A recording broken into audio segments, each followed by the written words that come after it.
What is up, YouTube? I wanted to make a quick video because I've been getting a lot of questions since gyms have been opening up. The world's creeping back into normalcy, but a lot of people are back in the gym. Some have already been, some have gyms at home and they don't want to go back, whatever. But a lot of people are asking me how to approach getting back into training with the gym, real weights, no body weight bullshit, all that stuff. So I wanted to quickly touch on that. Pull out some examples of my app. Most of you guys know I have a workout app and it takes you through updated workouts every single day, explains the reps and set schemes, just creates like a program for you that you can follow along on your phone, just following workouts. And I haven't been pushing it through quarantine because I didn't want to push that on anyone who doesn't have a gym. It just seemed redundant, so I stayed away from that. But now that people are back on it, they're using it right now, I'm getting a lot of questions, so I'm gonna pull some examples from that, and it's super basic stuff. So it's anything, if you don't have this, you're just doing your own programming or whatever, it's anything you can apply to getting back in the gym. I'm not gonna be telling you guys anything crazy, anything fancy. I'm probably going to be reiterating stuff that you already know,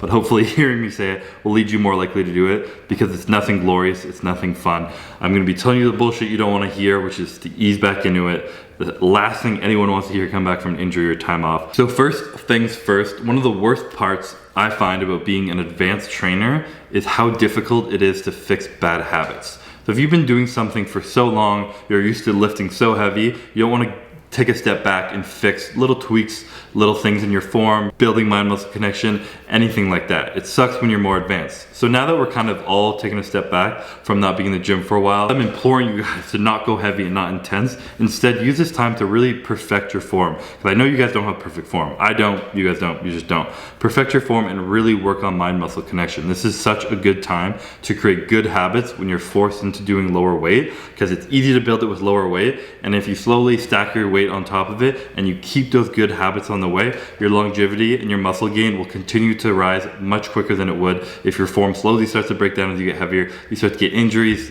you get too tight, stuff starts to nag along. And one of the biggest things you can learn in bodybuilding and understand is to get the least out of the most. So the least amount of work you can do to get the most results is like the optimal way to be a bodybuilder. The best bodybuilders understand this and implement it the best. Because our body's used to having low to zero stimulus, our body's willing to adapt to anything new. Muscle growth is pretty much all about adaptation to stimulus. Let's make up a scale of 1 to 10, of a stimulus scale. If your body is used to a stimulus of 0, all you need is a 1, and your body will need to adapt to that. You'll build muscle, you'll grow, and you'll get stronger. If you're an advanced trainer, a pro bodybuilder, been training for 10 years, whatever it is, and you're at like a 9.910 stimulus, that's what your body's adapted to, that's what you're used to. It's gonna take you pushing to failure, doing drop sets, supersets, trisets, all the crazy shit, pushing past that just to cause your body to adapt, grow, get stronger, and push past those upper limits which you're already at. Most people are probably hanging around a 3 or 4 stimulus that your body's adapted to, chilling maybe some at-home workouts that you've been doing a couple times a week, getting tired of. So when you're getting back into the gym, you only want to be hanging around like a 5, just above that. Stimulate your body to 50% of what you think you can do. There's no point in going all the way to 10, potentially hurting yourself, or just beating up your muscles too bad so they take a really long time to recover. When you're not used to a high stimulus, your recovery rate decreases so quick, it's crazy. If you've ever been a runner, you know that it fades so quick, but it also comes back quick. I'm gonna assume most people took off 2 months just to pick in the middle of where everybody probably is, and I'll kind of use that as a reference point. And if you took 2 months off, I would guesstimate, and I hate telling anybody numbers based off calculations or anything because I don't really believe in them, but I would guesstimate that it would take you maybe 3 to 4 weeks to get back to where you once were, maybe a month or so. If you were 3 months off, maybe it'll take you 6 to 8 weeks, bit longer. Obviously it depends on your body, how advanced you were before, what you were doing in between, your nutrition, kind of everything. So just take your time, expect it to be at least a month till you're back where you were, and just don't rush things back into it. In terms of programming, you don't really need to change programming any more than what you're used to, what you're already doing, or if you're following the app. I'm gonna explain to you exactly how to adapt the app to the next month so that you guys can ease back into your training. So let's say you're doing a normal workout, everything's already set up. The aspects you do want to change are gonna be your intensity, your volume, and your load. So obviously, like, that's changing your programming a little bit, but I mean, your exercise selection and setup can stay relatively the same. You just want to change those 3 factors within it. So I'm going to split programming into 2 random groups that I picked to make this a little bit easier to explain. I'm gonna do into compound movements and more accessory movements like kind of machine stuff and cables. And I'm gonna explain how to change your load, your intensity, and your volume on those, going through it with a few examples so that you guys can apply this to your training. So starting off with big compound movements. This is gonna be this thing, assuming based on how I feel about myself, people are gonna be excited to get back into and probably jump into too quick. You wanna get your body used to the stabilizers muscle, getting used to free weights, stuff you haven't had for a while, but you don't want to push it too hard. Don't do full squat workouts when you get back because you're excited. I think I've even made a post saying I want to go squat for an hour when I'm back, but I would not do that. It's not the right thing to do. You want to having a good balance of a lot of accessories, some compound movements, and not pushing your compound movements too far. So to pull an example exactly from my app, this is this week's, maybe last week's workout when this gets uploaded, but the first 2 compound movements in the workout are walking lunges and hack squat. So the walking lunges have 3 working sets, the hack squat has 4. That's a bit more than I would say to do on compound movements, whether it's squat or deadlift, bench press. You guys know what compound movements are. So for the walking lunges, I would cut that down to 2 working sets instead of 3. The first one, I would do completely body weight, no weight at all. Just feeling it out, getting your bodies used to the motion again. First one's gonna be body weight. The second one's gonna be a little bit of weight, but not going anywhere near failure. And your legs will still be a lot more than it's used to. For the second compound movement I mentioned, the hack squat, it says 4 sets on here, but I'm gonna cut that down in half and only do 2 working sets here because I know people are not pushing hack squats in their basement. If you do, then you're very lucky to have that down there. But cut it down in half, only do 2 working sets. Start with 1 really light, do 1 with a little bit more weight, maybe 50-60% of what you normally do. I hate using numbers like I said, because everybody's so different, but just listen to your body. When you do these working sets too, I want you to leave maybe 4 reps in the tank, understanding that you weren't anywhere close to failure. You could have pushed a lot harder, but you're gonna leave it there because like I said, right now, that is enough stimulus that your body will have to adapt to, and you will still see strength gain and muscle gain from that. Like I said, this is not gonna be a glorious training time. This isn't about PRs or anything, but in talking about form, compound movements especially, this is when you can perfect it and avoid so many injuries down the road. I can't stress that enough right now.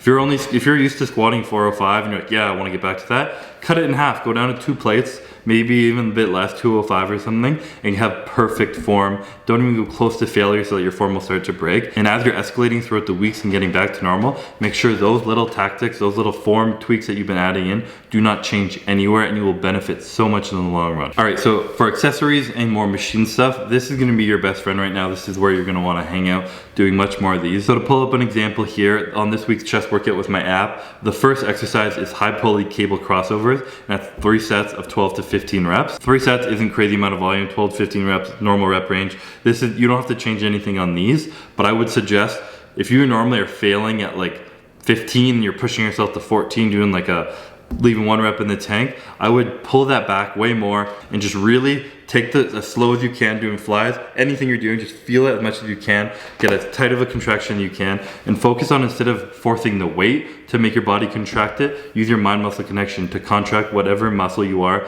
as much as possible. Another thing, people might get excited now that there's so many options in a gym, and you're gonna wanna do drop sets, supersets, and the kind of the little add-ons to sets of push past failure and like add a little bit more stimulus to it. Those are things you're gonna wanna avoid right now. You wanna keep all your tools for when you're gonna need it. So right now, stick to basic, just 1 set, 1 exercise at a time. Don't do any drop sets or supersets in them. Stick to the absolute basics. Your body will grow from that, and then later down the road, once you've adapted to the simple stimulus of 1 exercise at a time, you're gonna add in a superset, and your body's gonna have put on muscle, so you're gonna be at a bit of higher rate, and then you're gonna add another stimulus to it, and your body's gonna be, holy shit. So you're not wasting all your tools at the beginning. You have more tricks in your pocket, and you'll be able to keep making gains for the long run. Another example from the app, one of the last few workouts was a superset incline dumbbell fly with incline dumbbell hex press, and these are 3 sets of each. So I'd either recommend cutting one of those exercises out completely and do your 3 sets total, or maybe split them apart. Instead of doing a superset, do 2 sets of 1 and then move on to the next one, do 2 sets of that without a superset. Take your rest in between. So on those 3 variables I told you about kind of getting back into, between load, intensity, and volume,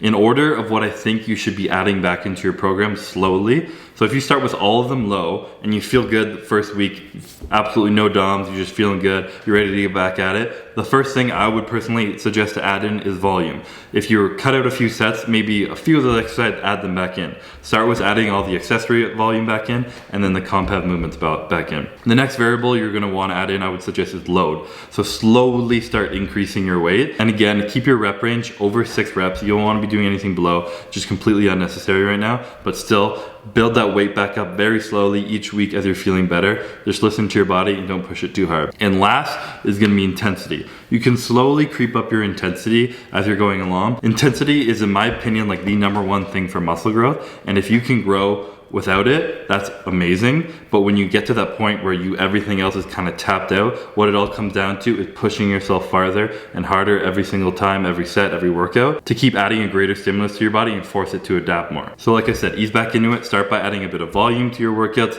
and then add a little bit of load, and last, intensity. Those are kind of the 3 variables you want to think about right now, just to dumb it down and keep it super simple, because bodybuilding doesn't have to be that complicated. It's just about adding a greater stimulus to your body and forcing it to adapt. So yeah, that's pretty much all there is to it. I just really, I said I wasn't gonna get too technical, but I definitely made that almost sound more complicated than it is. It really is just all about easing back into it. I wish you guys the best of luck getting back to the gym. I'm very jealous. I'm lucky, I'm grateful I have my basement gym, but I definitely miss going to an actual gym in public, having people here in there, the environment, putting my headphones on and just like kind of zoning out and just being in your own world like that.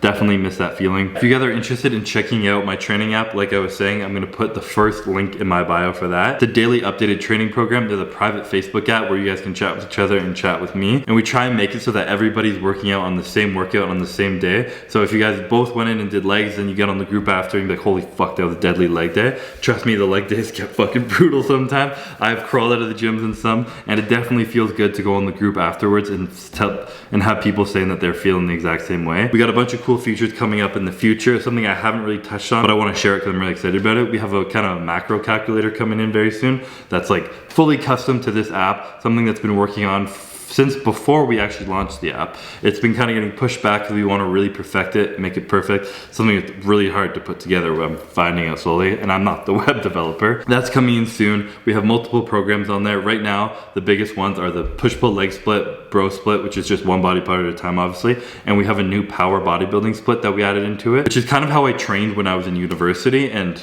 a bit before I really got into bodybuilding, just trying to get super strong. So it emphasizes on a lot of compound movements, kind of full body workouts almost. Not like crazy CrossFit shit, obviously. No CrossFit workouts in there yet, I promise. Kind of thing where you'll go in and you'll have a really heavy day where you do some like heavy front squats, and then you'll do like a shoulder press later on in the workout. And it's mainly just kind of like, not so much trying to build a long-term aesthetic physique, but building a strong, powerful, and good-looking physique. That whole kind of power bodybuilding thing.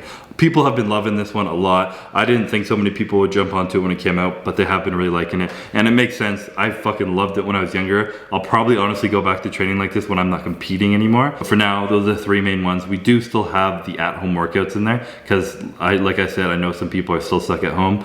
If you're stuck at home watching this and you got to the end, I'm sorry, but thank you for watching. Come back and watch it again when your gym's open. I feel for you, my gyms aren't open. If you guys have any questions, please comment below. Whenever I post a video, I try and get in there the first hour. This one specifically, I'll get on to as many comments as I can. Whatever you guys want to know, let me down below. And yeah, hope you guys are enjoying the gym if it's back open. If not, I'm here with you. Patience is a virtue, but it definitely sucks. So yeah, peace out. Catch you guys later.